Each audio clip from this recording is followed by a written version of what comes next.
Hello students, आज का topic है ट्रांसफर फंक्शन। ट्रांसफर फंक्शन क्या देखते हैं? It is the ratio of Laplace transform of input to the Laplace transform of output with all initial conditions are zero. Transfer function अपने आप में क्या है? रेशियो है। GS equal to C S upon R S. ये GS यहाँ पे transfer function के लिए यूज किया है। C S is controlled output and RS is reference input। ठीक है, इन दोनों का रेशियो है। और ये S क्या डिनोट कर रहा है यहाँ पे कि ये सारी चीजें S डोमेन में है। लाप्लास ट्रांसफॉर्म के बाद सारे जो भी नोटेशंस है वो S डोमेन में। इसके बाद एक कंडीशन इसमें लिखी हुई with all initial conditions are zero. आप जब भी एग्जाम में ट्रांसफर फंक्शन की डेफिनेशन लिखते हैं तो वो इनकम्प्लीट हो जाती है बिना इस लाइन के। अगर आपने ये लाइन वहां पे मेंशन नहीं की है, सिर्फ आपने रेशियो के बारे में लिखा है, तो आपकी डेफिनेशन इनकम्प्लीट है। देखते हैं इसका मतलब क्या है। इनिशियल कंडीशन जीरो होने का मतलब है स्टूडेंट, सपोज एक इन्वर्टर है। इन्वर्टर चार्जिंग मोड में रहता है जब भी इलेक्ट्रिसिटी रहती है, लेकिन जब इलेक्ट्रिसिटी चली गई तो इन्वर्टर क्या होना शुरू हो जाता है? डिस्चार्ज होना शुरू हो जाता है। ठीक है, इन्वर्टर डिस्चार्ज हो गया। सपोज कुछ लिमिट तक इन्वर्टर डिस्चार्ज हो गया, लेकिन अचानक से इलेक्ट्रिसिटी फिर आ गई, तो फिर क्या होगा? क्या इन्वर्टर 0 वोल्ट से फिर से चार्ज होना शुरू होगा? नहीं होगा ना। जहां तक वो डिस्चार्ज हो चुका था वहां से ही चार्ज होना शुरू होगा। इसका मतलब जब वो चार्ज होना शुरू होगा, क्या t इक्वल टू 0 पे, मतलब डिस्चार्ज होने के बाद जब वो चार्ज होना शुरू होगा, क्या t इक्वल टू 0, जिसको हम मैथमेटिकली क्या बोलते हैं? इनिशियल कंडीशन बोलते हैं, क्या वहां पर उसमें 0 वोल्ट होगी?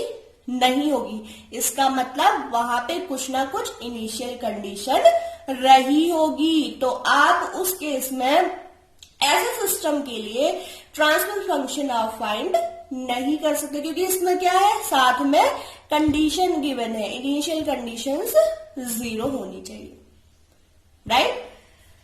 अब बात करते हैं transfer function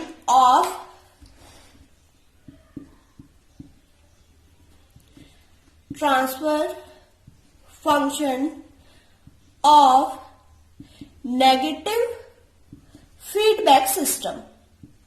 negative feedback system के लिए ट्रांसफर फंक्शन क्या होगा? इसका डायग्राम बना लेते हैं। RS रेफरेंस इनपुट, और ये रेफरेंस इनपुट यहां गया फीड फॉरवर्ड ट्रांसफर फंक्शन में। यहां कंट्रोल्ड आउटपुट मिला हमें, और ये रहा feedback transfer function. Negative feedback system की बात हो रही है, इसलिए यहां पे क्या किया? यहां पे माइनस साइन लगा हुआ। ये क्या है? समिंग पॉइंट है स्टूडेंट, ये आपको पता होगा। ये क्या है? समिंग पॉइंट है। अब इसमें जिस हिसाब से प्लस माइनस साइन होता है उस हिसाब से कैलकुलेशन होती है। और कंट्रोल सिस्टम में इस वाले पॉइंट को किससे बोला जाता है? मैंने कल बताया था। यहाँ पे क्या होती है? एरर डिटेक्ट होती है, इसे एरर डिटेक्टर भी कहते हैं। देखते हैं इसमें जो नेगेटिव फीडबैक सिस्टम है, फीडबैक नेगेटिव, इसमें ट्रांसफर फंक्शन क्या होता है। देखिए, यहां से सिग्नल जा रहा है RS, ठीक है, और यहां से सिग्नल हमें आउटपुट में मिल रहा है CS, लेकिन इस CS से एक टेक ऑफ पॉइंट लेके यहां पे हमें फीडबैक ट्रांसफर फंक्शन से होके आया सिग्नल, और फिर जाके यहां पे गया, तो क्या हो गया? यहाँ पे टोटल कितना हो जाएगा सिग्नल जो इधर से जाएगा एरर डिटेक्टर के बाद? RS माइनस कितना? CS multiply GS, gain multiply हो जाता है ना, तो क्या हो जाएगा? CS मल्टीप्लाई HS, ये हो जाएगा। और ये फिर कहां पे गया? GS में गया। दैट मीन्स ये इससे मल्टीप्लाई हो जाएगा। यहां से जो सिग्नल एरर डिटेक्टर के बाद गया वो जीएस से होता हुआ जाएगा ना, तो ये जो पूरा सिग्नल आपको मिला ये जीएस से मल्टीप्लाई हो गया। अब फाइनली आउटपुट मिल क्या रहा है, सी एस। क्लियर? ठीक है, अब अंदर मल्टीप्लाई करते GS R S minus GS C S H S equal to C S. ठीक है, ये हो गया। अब एक चीज हम कॉमन ले लेते हैं यहां से, सी एस को इधर शिफ्ट कर देते हैं या इस पूरे टर्म को उधर ले जा लेते हैं। GS R S equal to C S plus GS C S H S. ठीक है, हमने क्या करा, इस पूरे टर्म को हमने शिफ्ट कर दिया। कॉमन ले लेते हैं terms, GS R S equal to C S 1 plus GS H S. तो यहां से देखिए ये टर्म मैंने कॉमन ले ली, सी एस मैंने कॉमन ले लिया है। ठीक है, अब देखते हैं यहां से जीएस इक्वल टू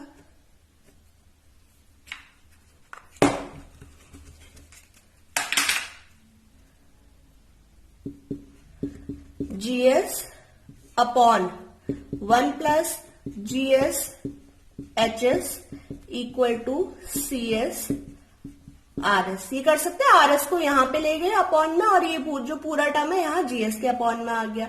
तो finally C S upon R S equal to GS upon 1 plus GS H S.